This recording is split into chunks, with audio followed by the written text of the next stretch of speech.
എൻ്റെ ഒരു പഴയ വായനയിൽ ഞാൻ ആ ഒരു ചെറുപ്പക്കാരൻ്റെ പേര് മറന്നുപോയി. അധികം കവിത എഴുതിയിട്ടുള്ള ഒരാളാണെന്ന് എനിക്ക് അറിഞ്ഞുകൂടാ. പക്ഷെ ഒരു 2 വരി ഞാനത് ഓർക്കുന്നുണ്ട്. എത്ര വെയിൽ കൊണ്ടതാണ് എൻ്റെ തണൽ. വല്ലാത്തൊരു വരിയാണ്.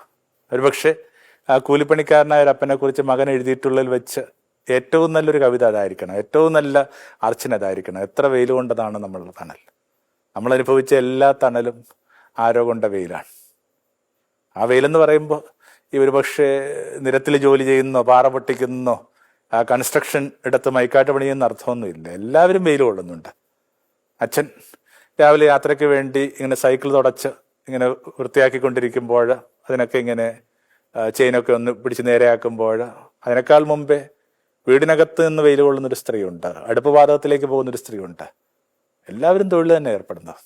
തൊഴിലെന്ന് പറയുമ്പോൾ ഈ വേതനം കിട്ടുന്നൊരു കാര്യത്തെ മാത്രമാണ് നമ്മൾ തൊഴിൽ എന്ന് ധരിച്ചത് കൊണ്ടാണ് നമ്മുടെ ഒരു പബ്ലിക് ഒരു ഫോമിനകത്ത് പോലും ജോലി എന്ന് പറയുമ്പോൾ വീട്ടമ്മെന്ന് എഴുതി വെക്കാനായിട്ട് പലപ്പോഴും നമ്മൾ അങ്ങനെ ഒരു കാര്യം മാത്രം ഉണ്ടായിരുന്നു. കാരണം അതൊരു തൊഴിലായിട്ട് പലപ്പോഴും മനുഷ്യർ കണക്കാക്കിയിരുന്നില്ല. ഒരു പക്ഷേ ഈ പുറത്തു പോകുന്നവർ അത്രയും തന്നെ അതിനേക്കാൾ ഏറെ മണിക്കൂറുകൾ തൊഴിൽ ചെയ്യുന്ന ഒരാൾ വീടിനകത്ത് അമ്മയാണ്.